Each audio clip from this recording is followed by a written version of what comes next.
Welcome back to the Evo India News. This is a weekly segment that drops every Friday at 6 p.m. sharp on the Evo India YouTube channel. And we're bringing you all of the news updates from the past week on cars, motorcycles, and motorsport. Make sure you subscribe to the Evo India channel and hit that bell icon so you don't miss another one of these videos that will drop every Friday. Now, before we dive straight into the news, I need to make a shameless plug. The January 2023 issue of Evo India is now live to order.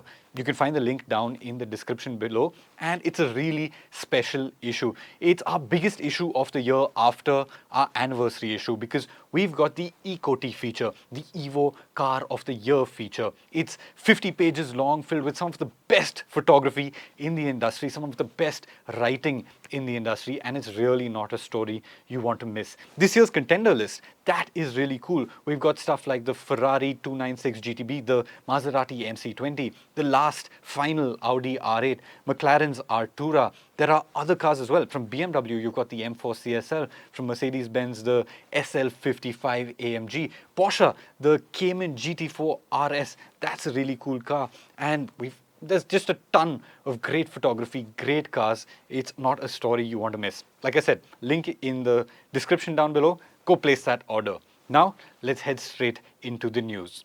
The first order of business is launches over the last week, and we've had launches on both ends of the spectrum, the super luxury end as well as the affordable end. The Bentley Bentayga extended wheelbase, that has launched in India. That is now Bentley's flagship car. If you remember, the Mulsanne, that was discontinued in 2020, and the Bentayga EWB essentially takes up that spot as Bentley's flagship. It is longer by 180 millimeters, the wheelbase that is, and that is to free up more space on the inside for those rear occupants. What's really interesting is that it comes in 3 seating layouts, so you can have it as a 5-seater, a 4-seater, or a 4+1-seater, where the middle has a jump seat, which can be temporarily used for short drives. Interesting stuff. There's no 7-seater on offer, and the updates to the Bentayga are minimal. You've got a slightly different grille and new 22-inch wheels on the inside too. Really minimum updates, slight changes to the trim here and there, nothing major. The price, 6 crore rupees ex-showroom, and that's your starting price. The customizability on this car is almost limitless. Bentley says there are 24 billion different trim combinations, so you can go absolutely wild with the spec on something like a Bentayga EWB, and obviously that's going to take the price even higher up. But new flagship from Bentley now in India, that's really cool. On the other end of the spectrum, Hyundai has launched the updated Grand i10 Nios and the updated Aura. Now, these are both facelifts, so the changes are minimal. You've got updated grills, updated headlamps, updated bumpers, updated tail lamps. That's the usual facelift business. And on the inside as well, changes are minimal. You've got a new MID in the cluster, but the overall dash layout, that remains the same. Both these cars come with a 1.2-litre petrol engine that makes 82 bhp and 113 Nm of torque. And what's really interesting is that the Nios now doesn't have its turbo variant anymore. So that's gone from the range, but instead what you do get is CNG. Both the Nios and the Aura are available as CNG variants. Prices from the Nios, they start at rupees 5.68 lakh ex-showroom, and for the Aura, they start at rupees 6.29 lakh showroom. You're going to see all the prices on your screen right now for all the variants, including the CNG and the AMT variants. Another India-specific unveil was the Citroen E-C3. Now, the name there is self-explanatory. This is an electric variant of the Citroen C3, but it's not very different looking. In fact, the only visual differentiation between the regular C3 and the electric C3 is the addition of the charging port on the front fender. That's it. It even retains the fuel filler cap on the rear. So it's identical to look at, and even on the inside, it's completely identical. The only changes are to the instrument cluster, which gets battery-specific tweaks over there. So you can see your range readout and your battery charge percentage. That aside, it's pretty much the same as the regular C3. The drivetrain, that is completely new. It's got a 29.2 kilowatt-hour battery. That's slightly larger than the Tiago Long Range's 24 kilowatt-hour battery. And power is 56 bhp and 143 Nm of torque. Not too big in terms of outputs. What's it like? Anand has actually driven the car, and you'll see the link appear on your screen right now above my head. Click on that, it'll take you straight to the first drive review. But to summarize, it's a good car, better than the regular C3, but there are still flaws and there is still room for improvement. His full review will give you all of the details.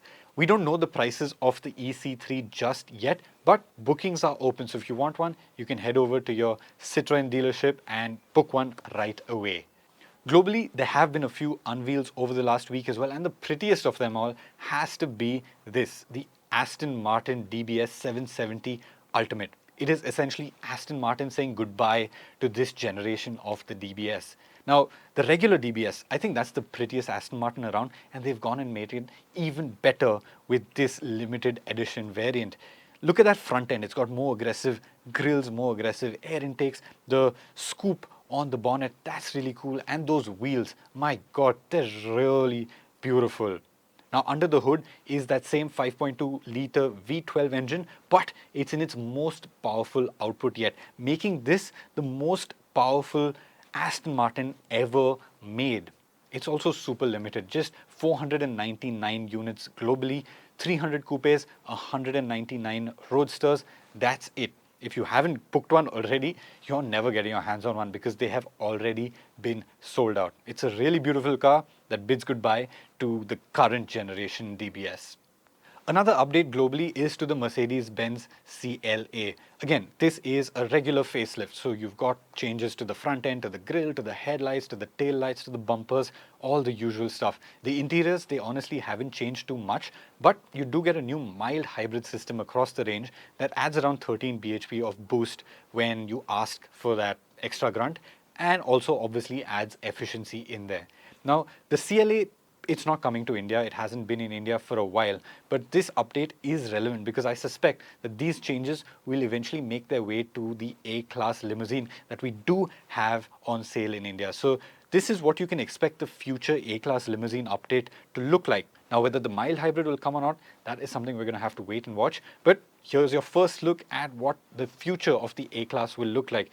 The AMGs have also been updated as well. Mercedes AMG has unveiled the A35 and the A45S version of the CLA. And again, these tease what the future A35 in India could look like.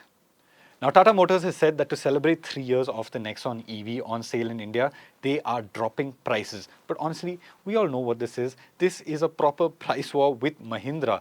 To compete with the XUV 400 prices, Tata Motors has priced the Nexon EV more aggressively. And guess who wins? We win. The consumers win. The Nexon EV Prime is now 30,000 to 50,000 rupees more affordable than before. You're going to see the old and the new prices on the screen right now. And the Nexon EV Max, for that, prices have dropped by a whole 85,000 rupees. That is significant. In the same breath, Tata Motors has increased the range on the Nexon EV Max. It is now 453 kilometers, 16 kilometers more than before. And interestingly, this doesn't come with an increase in battery capacity or anything of the sort. It's a software update. So existing Nexon EV Max owners will also receive the update in the middle of February. There's also a new variant in the Nexon EV Max range. It's the XM variant that costs rupees 16.5 lakhs ex-showroom. That makes the entry point into the Nexon EV Max range a lot less. It's almost 2 lakhs more affordable than before, and that's significant. Now on your screen, you're going to see Nexon EV prices alongside XUV 400 prices, and that will give you a comparison of how these two electric SUVs square off. The Nexon EV, it undercuts the XUV 400 at the entry point into the range, but the EL variant of the XUV 400 is on par with the top-end Nexon EV Max. Something else that was really cool that happened this week was the Porsche Festival of Dreams. Porsche showcased the entire range of cars, and they also had the unveil of the Cayman GT4 RS in India. Now, the GT4 RS has been on sale in India since last year, but this is the first unit to come to the country. It was on display in Mumbai for public to come in, check out. The entire Porsche range was on display for them to check out. There was an exclusive manufacturer section, all very cool looking. If you're a car enthusiast, if you're a Porsche enthusiast, this was really something you had to visit. They call it the Festival of Dreams for good reason. Those cars over there, all of them, they're all proper dream cars.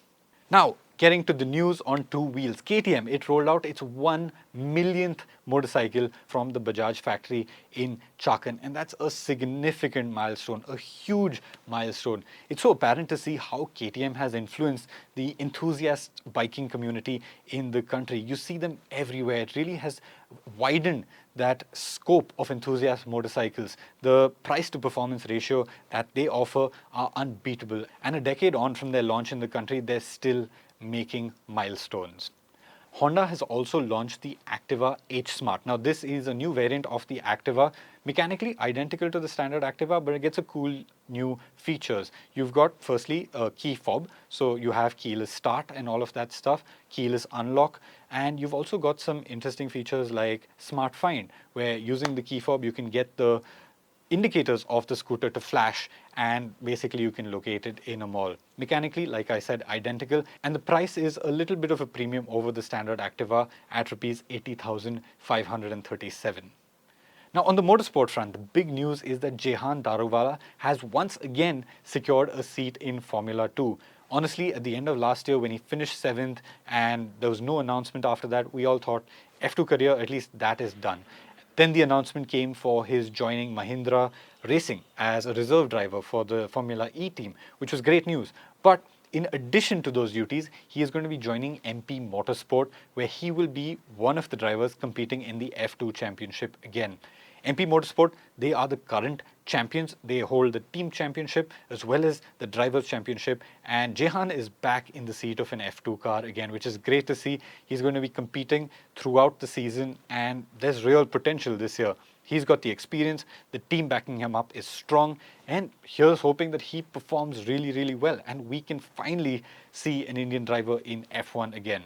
It's worth noting though that he's not part of the Red Bull Junior program anymore. He is part of the Mahindra racing team, but no more Red Bull steps up the ladder anymore. That's it for the news of the week this week. It's been fairly extensive. There's been a lot of cool stuff going on.